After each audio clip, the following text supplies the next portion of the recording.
I am live from the Chateau with Angel Strawbridge, and we have got lots of questions from you guys to answer Angel. So, hello Angel. Hello darling. Do you know how lovely it is to have Just Fabrics here? So, I mean, we've always hanging out at the spring fair, but you know what, the last couple of years have been really annoying for sort of sociability, haven't it? And we haven't touched base, but you guys have just always been wonderful and supporting, and it's just lovely having you here. It's so remarkable and magical to be able to, you know, we've been stalking you for so many years, so it's so lovely to be able to be here and in the flesh and kind of see the inspiration for ourselves and go, that's that fabric right there. Yeah, I know, and it's so lovely to actually show you it as well.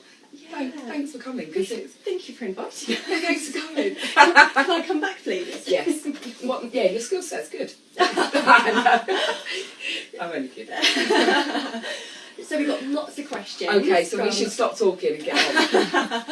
And so the first one that we have got, quite a few of you have asked this question. So where do you get your inspiration from? Oh, well, it's an easy one. I mean, you're seeing today, every design is inspired by the Chateau. It has a story because, you know, colours, trends. I've never really been into that. You know, you've got Mademoiselle Daisy, you've got the lilies on the moat. I mean, the new stuff, the new bamboo folly. You've seen the folly today. I have seen the folly. You've seen the bamboo forest. Yes. You've seen herons. Yes. You know, we've got the Heron Island where Dick and Dorothy, they're always looking sort of out of the window. You've seen the wildflower meadow. You've seen the potagerie suite. You've seen the wallpaper museum. You know, there is something behind every sort of design, and for me, in many years to come, when I'm thinking, you know, Arthur and Dorothy will be sort of carrying on this, or even just opening up a drawer and sort of seeing this is what Mummy left for us, and it means something, and for me that feels lovely. And it's so fascinating to say, because I've been watching the show since literally season 1. So for me, coming in and seeing the fabrics in a different light, and say the wallpaper museum, I've seen the bedding, I've seen the curtains, seen the fabric.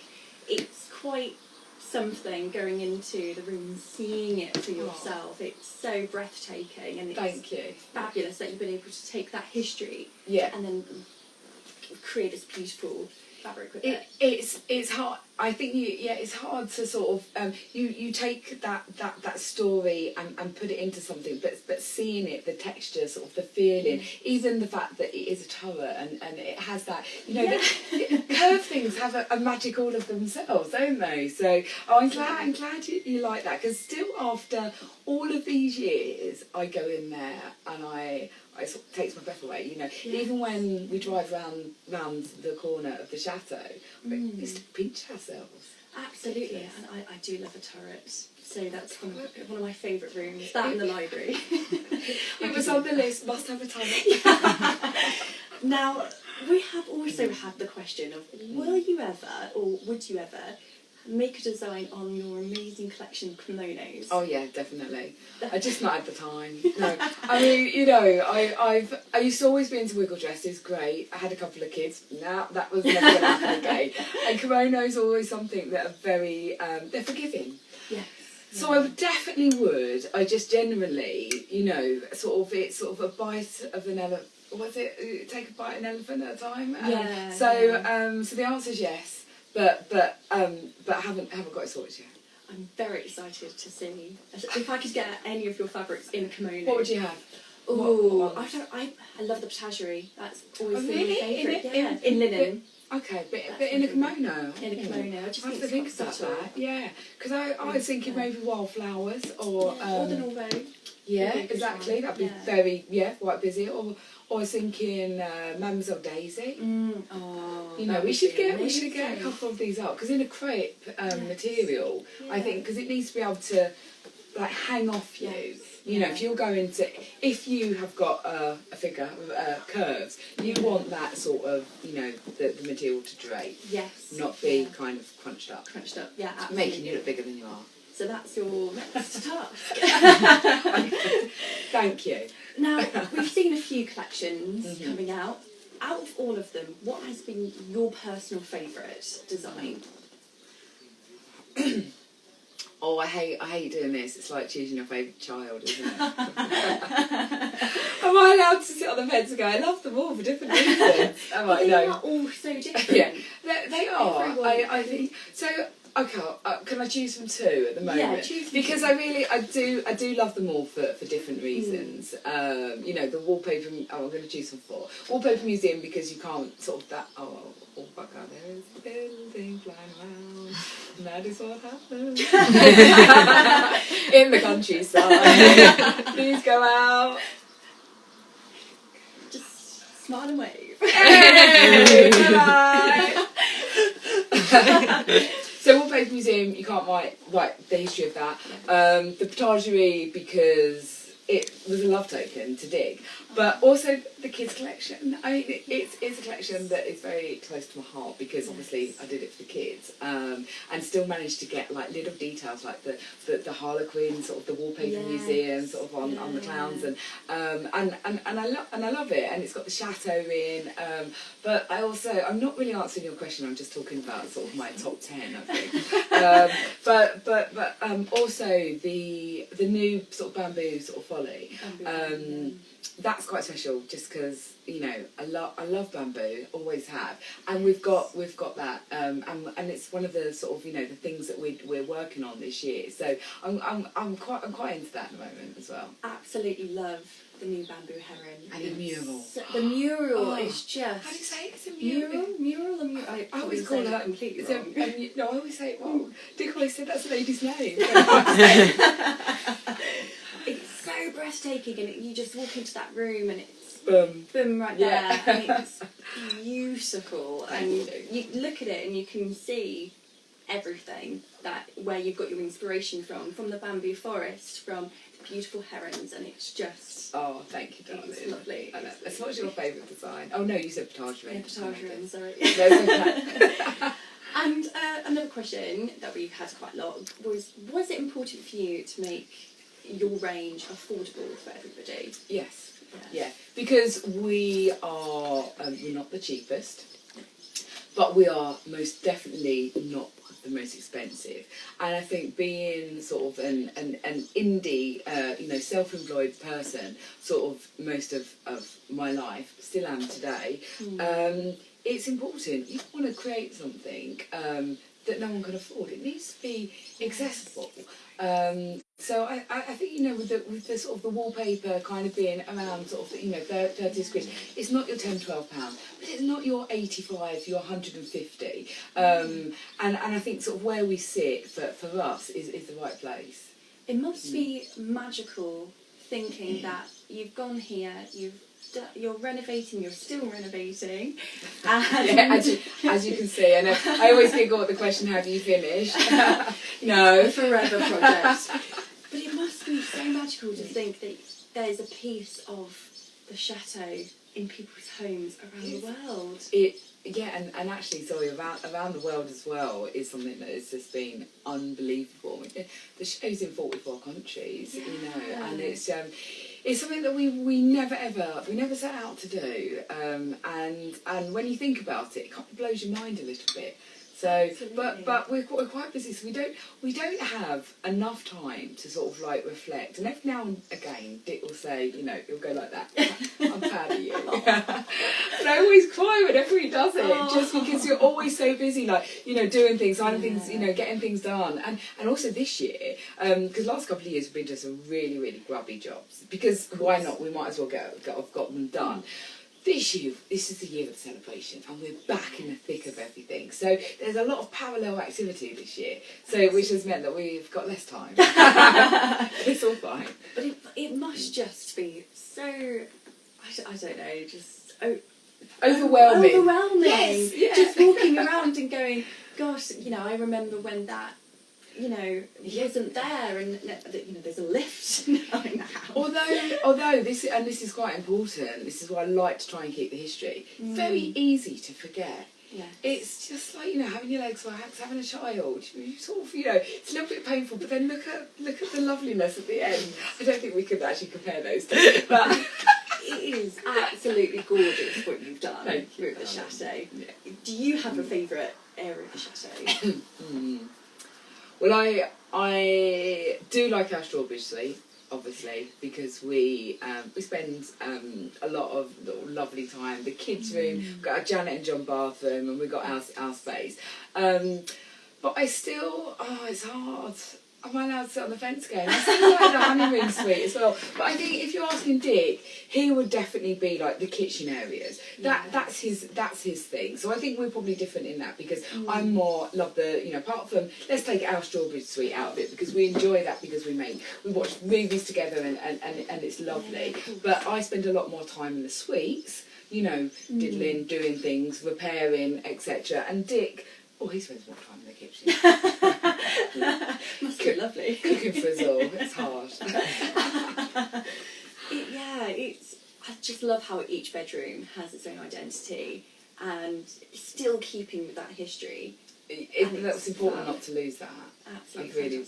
We've tried hard to sort of keep it, as you can see. Yeah. Absolutely, it's just everywhere, pockets, and you just see them, and your eye goes straight there, and it's just beautiful. Like the boudoir with the French newspapers on the wall, it's gorgeous, and the history behind that is just amazing. The Faglionis did a great job of decorating their house of antiques.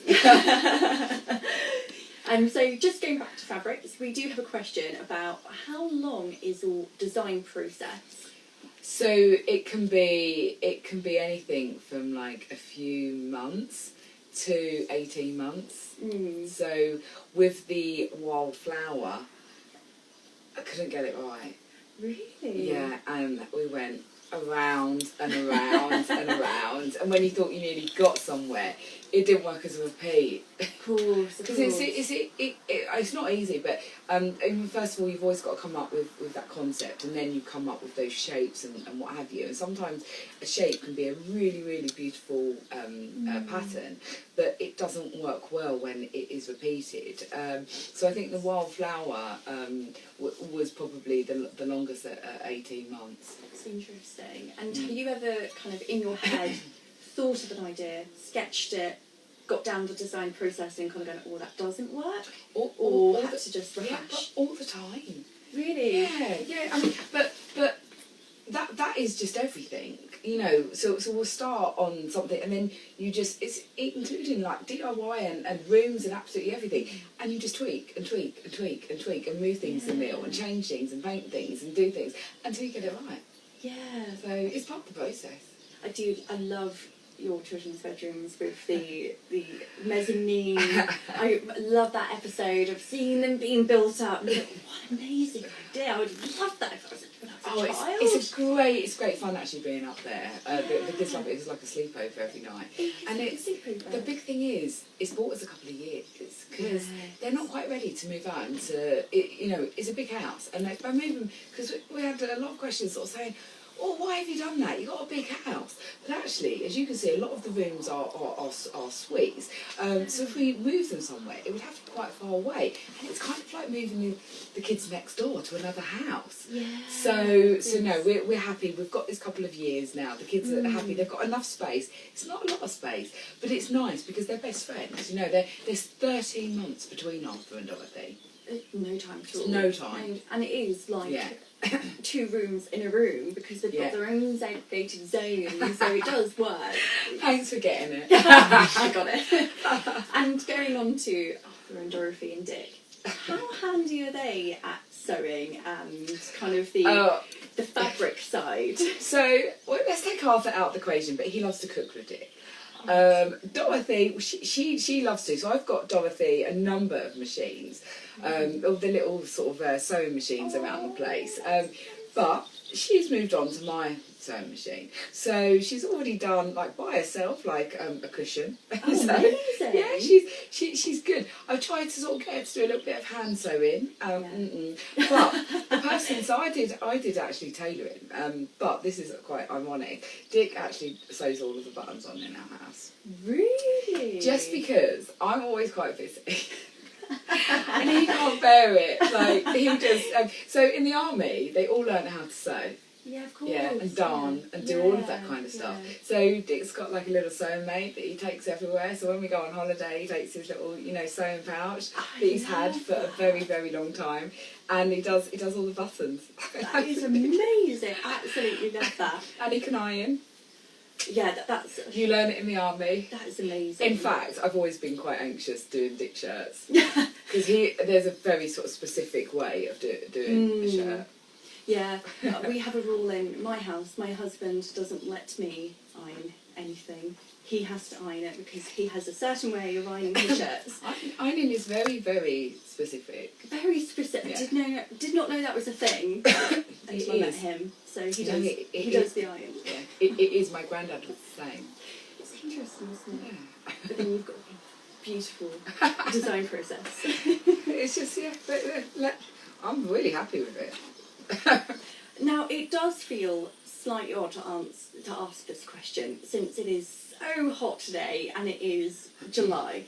But at Christmas time, this question has popped up quite a few times. What is the village that you go to with all of the amazing Christmas markets? Because it's come up so many times. It's Colmar. Is it? Yeah. Okay. Yeah, although every year we go somewhere different. Where are you going this year? Oh, I don't know. You don't know. It's July.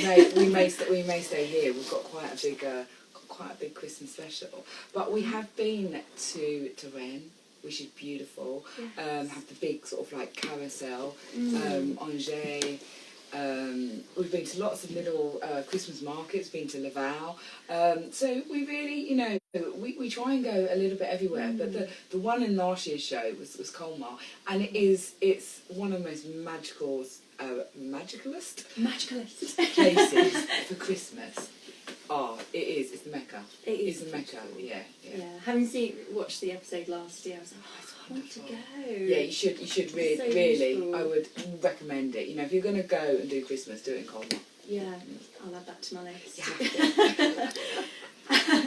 And again, another question that came up quite a lot is, what is your favourite food? I just like food. That's a problem. Well, you know what? It depends. If it's comfort food, it might be just like a dippy egg and soldiers. If I'm feeling a bit poorly, that's what I'd have. If we were to go back to sort of East End, or I have got a sort of a favourite curry house that I'd always go to. Lamb chops, marinated on barbecue. When I was pregnant with Arthur, he was he was born at the Royal London, and our curry house that we'd always go to was opposite us, and they said, why don't you just go for a little walk? So we went to the curry house. I love that. It was like with a big jacket on. I had my sort of, my blue overalls underneath, sort of being really kind of like, oh yeah, I'm just really cold. We had lamb chops, so it's lovely. Yeah. What's your favourite curry? If you had to choose one right now in front of you. Well, I'll always, I'm a bit of a carnivore, so I'd sort of go for a meat grill, or something, so a shashlik or something, yeah. But also, I love a dal. Just a dal and a nice sort of like flatbread or something. I could live off that. Yeah. I just want to live off bread. And I could live off bread. So in France though, we don't obviously, that is sort of that's always been the sort of love. We also love bread and cheese. Yeah. Yeah. I mean, how can you not? No, it's just so lovely. It's my vice here. I do.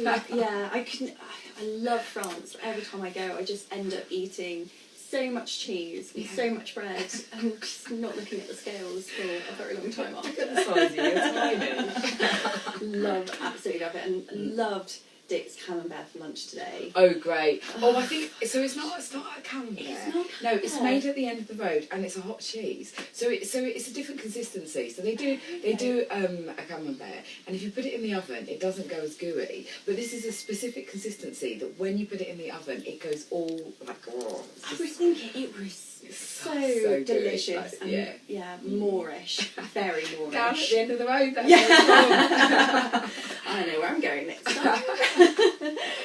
So going back to the chateau and the history, when you arrived here, were you able to use any of the drapery that was here and to be able to use it in your, your designs or your interior? No, I haven't yet, but I still have it. So I love the style, and a lot of it was old silk, but it was so stained, and it sort of had to come down. We've kept a couple of the pelmets up around the place.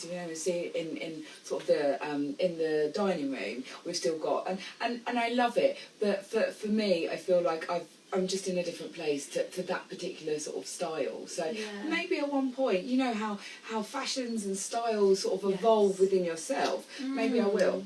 I've still got them. That's amazing. I love how you've still got them. Of course. Yeah. I've got everything. Never chuck anything away.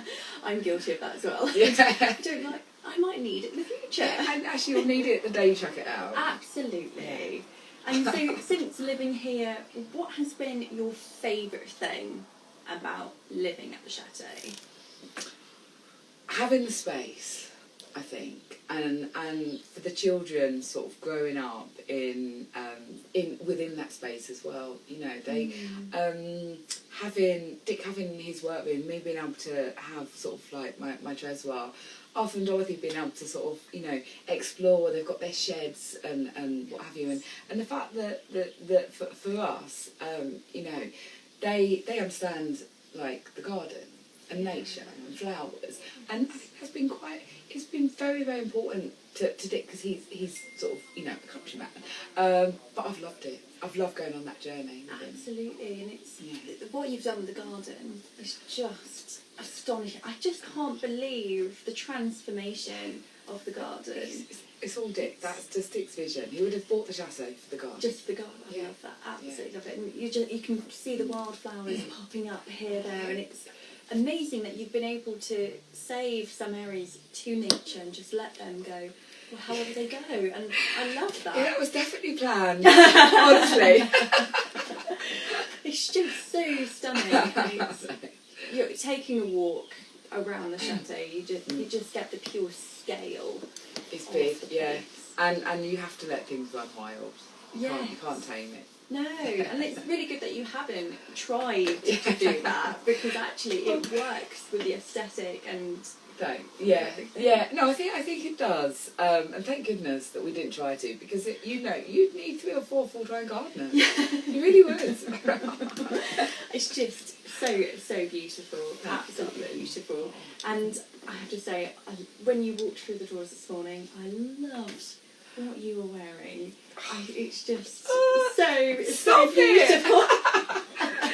Thank you, darling. Your hair is just gorgeous, and lots of people have also asked about your lipstick and your nail varnish and what brand you use. And I also, when I got that question, I thought, actually, what do you use? Because I'm a MAC girl. Yeah, I'm through and through MAC. You can't get me away. Everything I use. So as a skincare, I mean, not that was your question, but I've got two things I don't really change on. I use Elemis, which I love, and I love their Pro Collagen cream. And this is there's no one hoovering. It's our speaker, and I use MAC. So I'm Ruby Woo and Cherry Red together with a lip liner. So translucent. You always use the body and face paint. Because as for my skin, it just doesn't like foundation. It always feels a bit heavy. Okay. So I use that, and I love it. Translucent, fake eyelashes. Don't always. I love your. So who would you say your style icon is?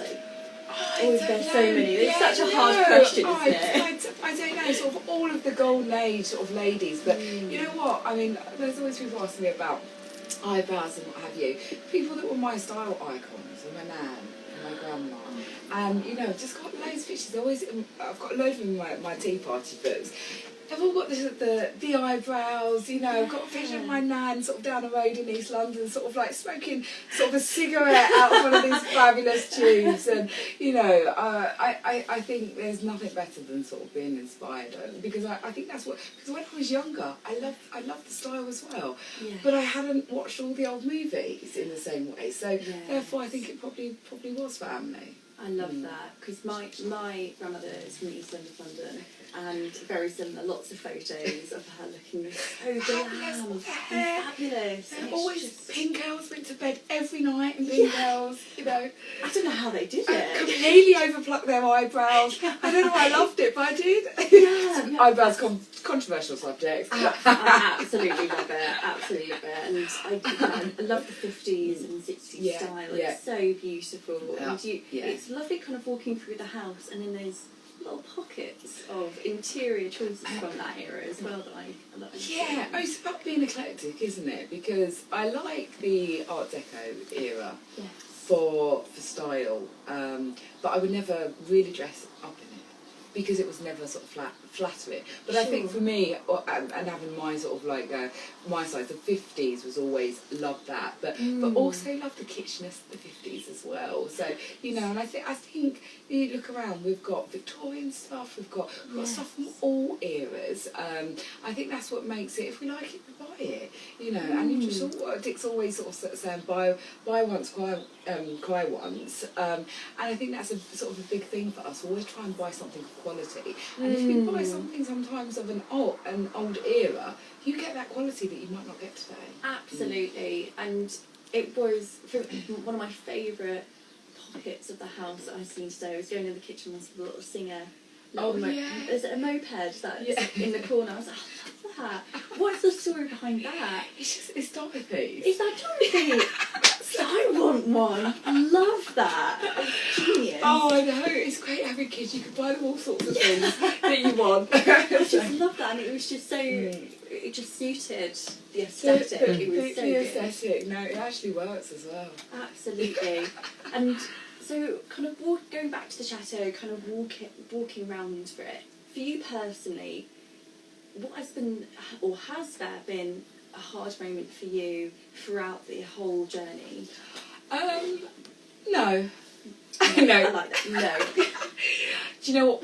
We never expect anything to run that smoothly. So you expect your bumps, sort of waiting for things, etc. I mean, I think if Dick were to be here, I think moving in was probably the hardest part, because we were so eager to get moved in here, and there was so much to get done. Like all the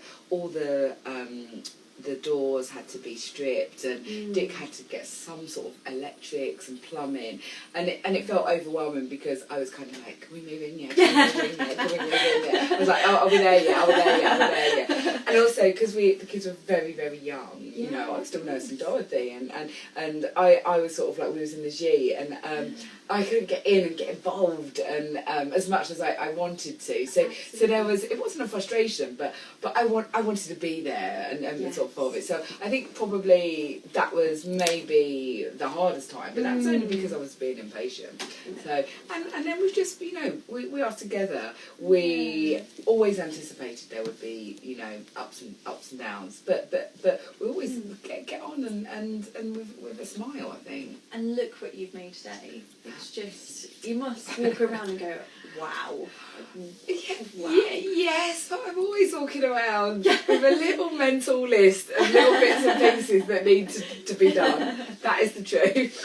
So in your mind, what is there a particular room or an area that you've kind of got, that's the next project in the next couple of years? Yes. Oh.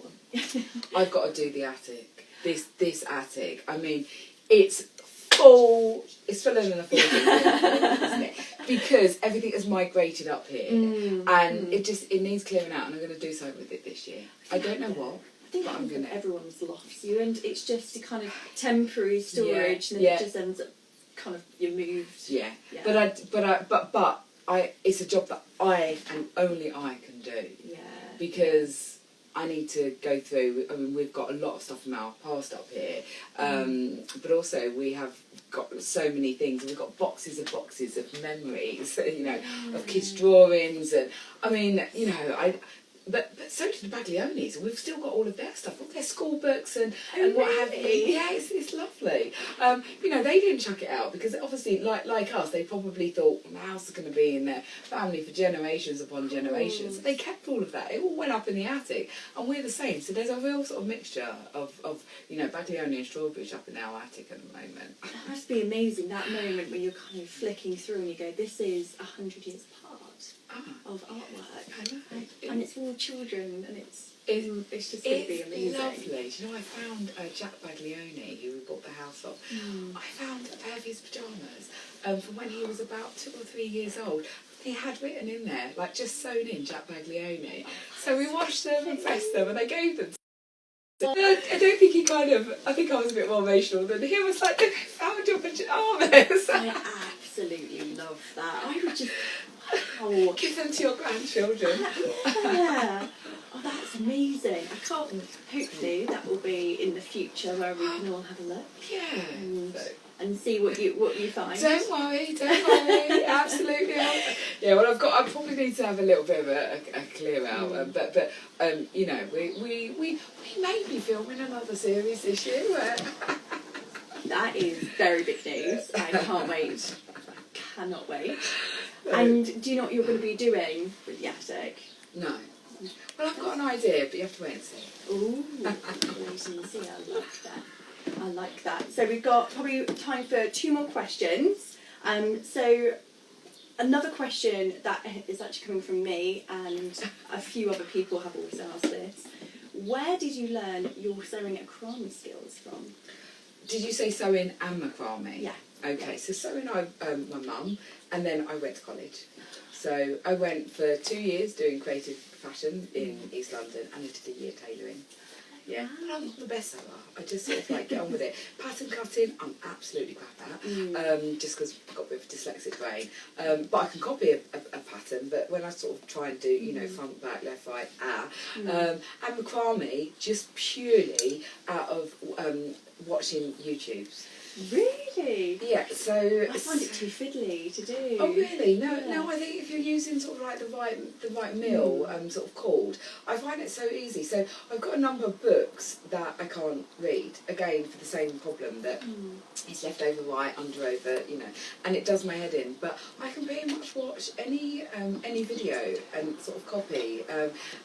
Yeah, and it's but honestly, macrame. If you know a couple of the knots, you know, you get your larkhead knot, and you know, sort of a square knot. It's there's so much you can do with it. I love it. I mean, all around I've got bits and pieces, sort of half finished projects. So.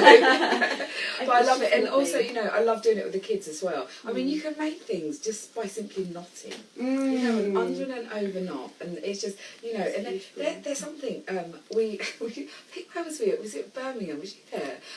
We did this thing where we was at Birmingham Live, and I had to make a macrame stand in 5 minutes, and I have to say I felt quite pressured because you know, you just think, am I gonna figure out how to do it? I don't know, because I could do this in my sleep, but actually it was fine. And then Dick was doing like the flowers for it. It was quite funny, but I did it.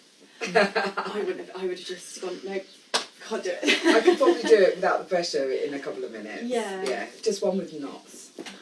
I love a crumb. No, the big thing is it looks beautiful, but with anything, with sewing, you know, you can pick sort of sewing machines up in charity shops for sort of 20 quid, and you know, you can buy curtains, you can buy fabric, you can mix and match, and I think it's just about. A bit cheesy, you've got to give it a go. I think it's confidence as well. What's the worst that can happen? Absolutely. No, I completely agree with you. I love, that's how I just learnt myself how to sew, and yeah.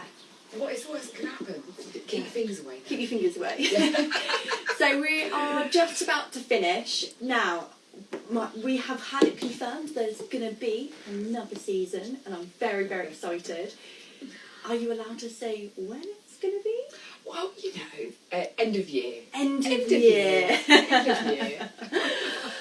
So that is it, everybody. I just wanted to say a big, big, big thank you for not only inviting Just Fabrics to come and see the beautiful collection and see the history and just experience the Chateau. It's so extraordinary. It's been just delightful having you here. Honestly, it really has. I've been so excited to show you everything. So Thank you.